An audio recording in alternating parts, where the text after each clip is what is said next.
Olá, a menos de um mês da Copa do Mundo, qual a expectativa que os senadores têm em relação ao evento? Foi um bom negócio para o Brasil ou não? Divide opiniões aqui no Senado Federal.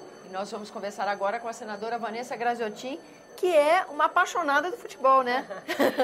Não entendo tanto assim, mas gosto muito.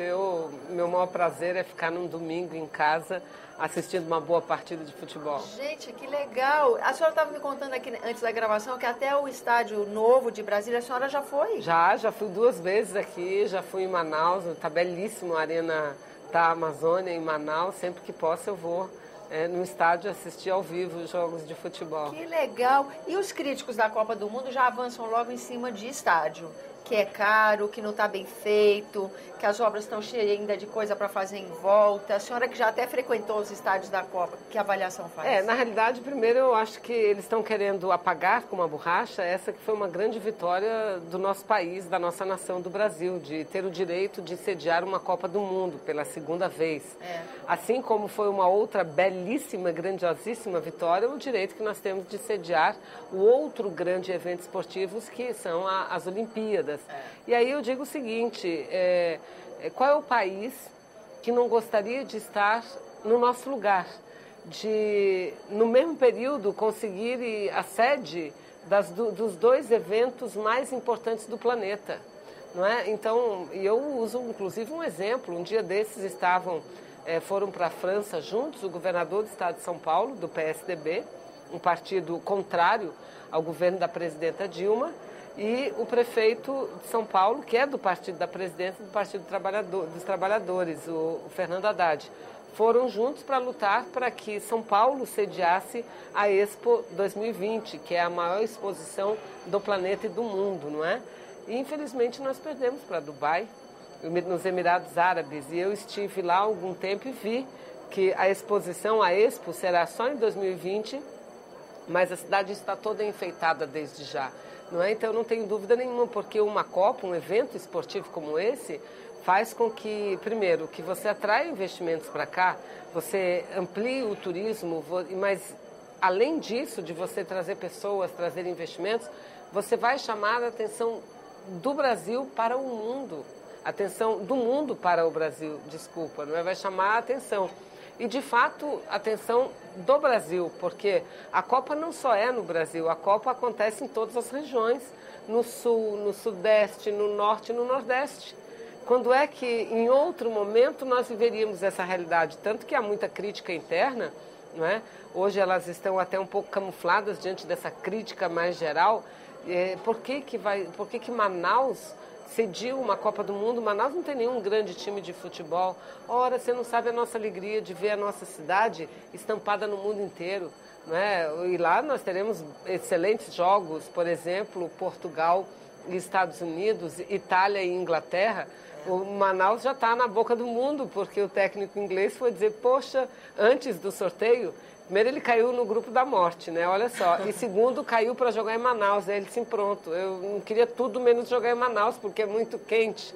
E isso gerou uma polêmica muito grande, quase que um desentendimento diplomático, mas tudo resolvido depois. Porque o mundo não tem ideia, quando a gente fala em Manaus, quando a gente fala em Amazônia, eles pensam logo na floresta, eles pensam nas cobras, eles pensam nos animais. Não, lá é uma metrópole de 2 milhões de habitantes, não é? Então eu considero que o legado ele é muito mais positivo do que negativo para o Brasil.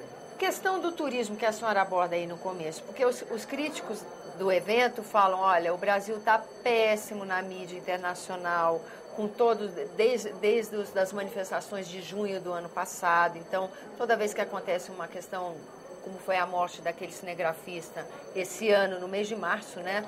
No Rio de Janeiro, falam, nossa, isso está repercutindo muito mal, nós lá fora estamos péssimos.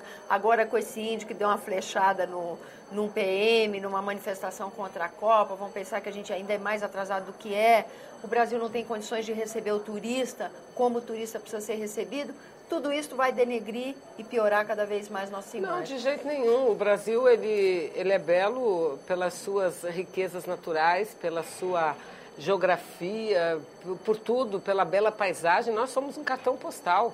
Aliás, não somos um cartão postal, nós somos vários cartões postais diferentes uns dos outros. Nós temos o sul, que se assemelha muito à Europa, nós temos um nordeste de praias que poucos lugares do mundo têm, nós temos um norte com a floresta mais exuberante do planeta, enfim, nós temos vários cartões postais do Brasil e temos um povo que é muito amável, um povo que é muito hospitaleiro, que sabe receber bem os visitantes, né? Não tenho dúvida nenhuma que nós mostraremos um belo país para o mundo inteiro e saberemos recepcionar da melhor forma os turistas. Agora, é óbvio que também nós não podemos deixar de reconhecer que algumas obras importantes que foram planejadas, não para serem obras exclusivas da Copa, mas para estarem prontas até a Copa do Mundo, essas obras, grande parte delas não saíram. O exemplo são os aeroportos, que nós não teremos todos concluídos. O aeroporto da minha cidade, o próprio aeroporto de Brasília, que já tem várias alas prontas e estão ficando muito bonitas, são aeroportos que não estarão em funcionamento 100%, mas com partes já construídas. Mobilidade urbana. Também dou exemplo do meu estado e posso dar de outros. Ponto crítico, né? Da minha cidade, da cidade de Manaus, que é uma das 12 subsedes, das 12 sedes, foi retirado já há algum tempo do manual de compromisso da Copa do Mundo, quando se percebeu que a cidade não teria tempo hábil nem capacidade para fazer as obras. Onde que a gente errou nesse ponto, senadora? Olha, em vários aspectos. Agora, eu acho que nós temos que aprender com isso. Eu não tenho dúvida que nós vamos aprender. Grande parte das obras não aconteceram, não foi por causa de falta de recursos.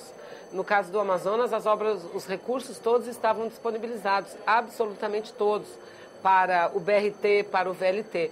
Aconteceram problemas, primeiro, de ordem política local, de desentendimento entre o governo do estado e a prefeitura da capital. Segundo lugar, interferência de órgãos fiscalizadores que já de cara não aprovaram projetos, né? Então, Tribunal de Contas, Ministério Público, e isso não permitiu com que as obras saíssem, o que não significa dizer que elas morreram. Elas estão em evolução e nós teremos sim esse que é o legado e que, graças à Copa, essas obras foram aceleradas no Brasil. Muitas delas, repito, não serão entregues agora, mas após a Copa nós teremos, sem dúvida nenhuma, essas obras sendo realizadas, mesmo porque todas elas dispõem de recursos para tal. Esse mês de maio, nós vimos a votação aqui no plenário do Senado de uma MP, de uma medida provisória, que propunha que o regime diferenciado de contratação RDC, que foi proposto para obras da Copa, se estendesse. A princípio, a proposta era para se estender em obras de penitenciária. Houve até uma segunda proposta de que se estendesse para as contratações de obras das três esferas, União, Estados e municípios. A senhora acha que isso é um bom legado, essa volta desse regime algumas vezes? O regime diferenciado, ele torna a realização de obras públicas um pouco mais rápidas, né?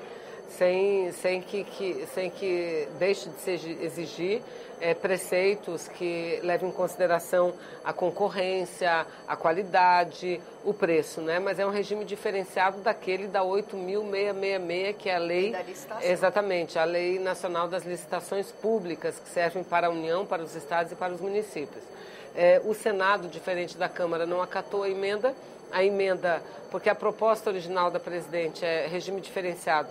No passado, nós aprovamos para obras da Copa, que estavam girando em torno da Copa, e essa medida provisória para obras em presídios. E a emenda da relatora, senadora Gleisi, era para servir para todas as obras públicas de todas as esferas e todos os níveis de poder. O Senado rejeitou e aprovou apenas o texto da medida provisória original. Agora, veja bem, isso é tão importante que quando o Senado diz é muito importante, nós queremos promover modificações, mas não dessa forma.